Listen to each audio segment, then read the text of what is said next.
Ustadz, emang benar keturunan Nabi masih ada? Kan keturunan Nabi itu terputus.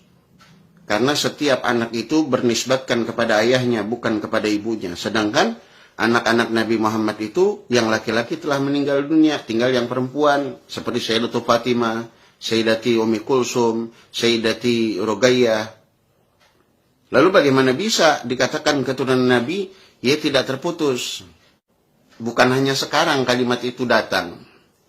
Bukan hanya sekarang kalimat itu diungkapkan. Dulu zaman Nabi Muhammad SAW ada seseorang yang bernama As bin Wa'il dan juga ada seseorang yang bernama Walid bin Mughirah. Kalau kita tidak percaya, buka tafsir tentang ayat Inna syani'aka huwal abtar.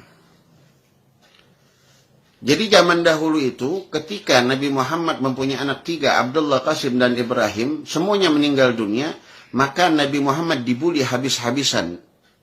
Nabi Muhammad diledek habis-habisan. Inna Muhammad abtar, sesungguhnya Muhammad itu terputus keturunannya, nggak punya penerus daripada perjuangannya.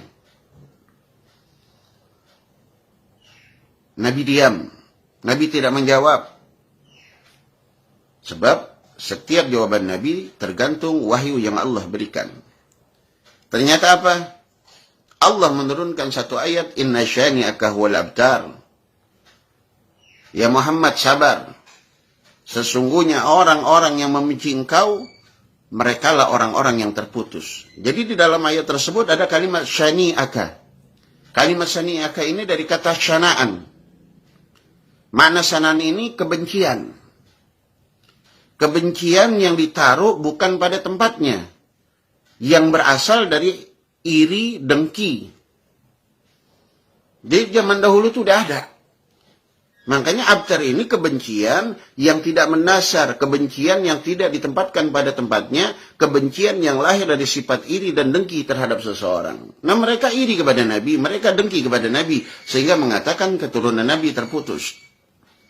Barulah Nabi Muhammad SAW mengatakan di dalam satu hadisnya yang diriwayatkan oleh Sayyidina Umar bin Al-Khattab. Hadis ini diriwayatkan oleh Imam Tabrani. An Umar bin Al-Khattab radhiyallahu ta'ala anhu. Sami'tu Rasulullah sallallahu alaihi wasallam yaqul, kullu bani unsa fa inna asabatahum li abihim. ما خلق ولد فاطمة فإن أنا أصابتهم وأنا أبوهم. Bahkan di riwayat lain, redaksi lain dikatakan فإن أنا أصابتهم وأنا أبوهم وأنا وليهم, bahwa sesungguhnya setiap anak-anak yang lahir daripada rahim ibunya yang perempuan itu, mereka dinisbatkan kepada ayah mereka. Ma khala walada Fatimah, kecuali anak-anak daripada Sayyidatul Fatimah, mereka bernasabkan kepada Sayyidatul Fatimah. Nabi mengatakan, fa inna ana asabatuhum wa ana abuhum wa ana waliyuhum.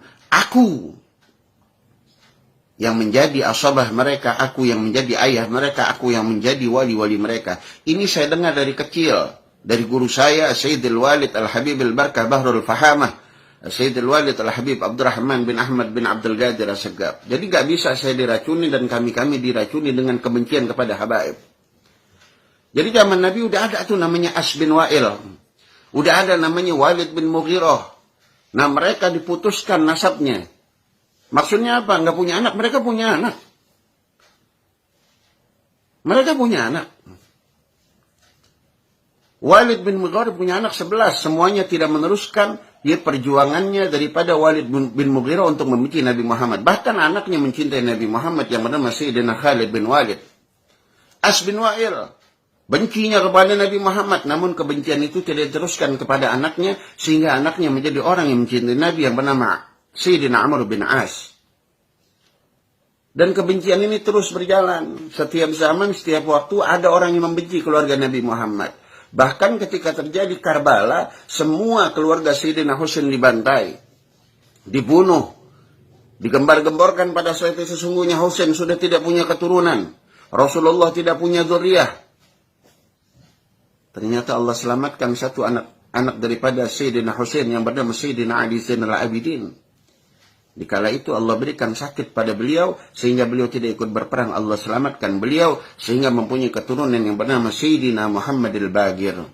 Lalu punya keturunan lagi namanya Sayyidina Ja'far Shadiq. Lalu punya keturunan yang lagi yang nama Muhammad an-Najib. Sayyidina Muhammad an-Najib punya anak namanya Sayyidina Isa Ar-Rumi. Sayyidina Isa Ar-Rumi punya anak namanya Sayyidina Ahmad al-Muhajir. Keturunan Nabi yang pertama kali hijrah ke Yaman, sehingga dinamakan Al-Muhajir. Lalu Sayyidina Ahmad al-Muhajir punya keturunan, di antaranya Sayyidina Ubaidillah bin Ahmad bin Isa al-Muhajir, dan sampai kepada Habib yang kita kenal pada saat ini. Jadi kalau bicara kebencian kepada Habib dari zaman dulu sudah ada. Kebencian kepada dzurriyyah Nabi sudah dari dulu sudah ada. Jadi jangan mau kita adu domba diprovokasi untuk membenci keluarga Nabi Muhammad. Ini zaman-zaman fitnah. Hati-hati. Kiai, ulama, habaib sedang diadu domba, sedang diprovokasi. Sebab kenapa? Tameng agama, tameng Islam, kekuatan Islam ada di habaib, kiai, dan asatis. Serta umat-umat yang mencintai para habaib. Mereka ingin menghancurkan, memecah belah. Jadi hati-hati. Ketika kalian ingin selamat, cintailah dzurriyyah Nabi Muhammad. Sebab saya pernah mendengar perkataan guru saya daripada hadis Nabi Muhammad sallallahu alaihi wasallam, "Man mata ala bughdi ali Muhammadin, mata Yahudiyan aw Nasraniyan." Siapa orang yang ketika mati masih menyimpan kebencian kepada dzurriyyahnya Nabi Muhammad, keluarganya Nabi Muhammad, maka ingat dia akan mati dalam keadaan Yahudi dan Nasrani. Na'udzubillahi min dzalik. Ayo kita buang masalah-masalah itu. Dan antum yang menggembar-gemborkan putusnya nasab Nabi Muhammad, tanggung jawab dunia akhirat. Kalian akan diminta pertanggungjawabannya oleh Nabi Muhammad SAW. Kalian telah menyakiti keturunan Nabi Muhammad. Hati-hati kalian. Sebanyak apapun ilmu yang kalian punya, sehebat apapun kealiman beliau kalian, sehebat apapun karya ilmiah kalian, tetapi kalian telah memecah belah umat dengan habaib. Hati-hati. Ya, semoga Allah berikan hidayah mereka, orang-orang yang membenci habaib, sehingga mereka cinta kepada habaib, agar dunia ini Allah berikan keselamatan. Wassalamualaikum warahmatullahi wabarakatuh.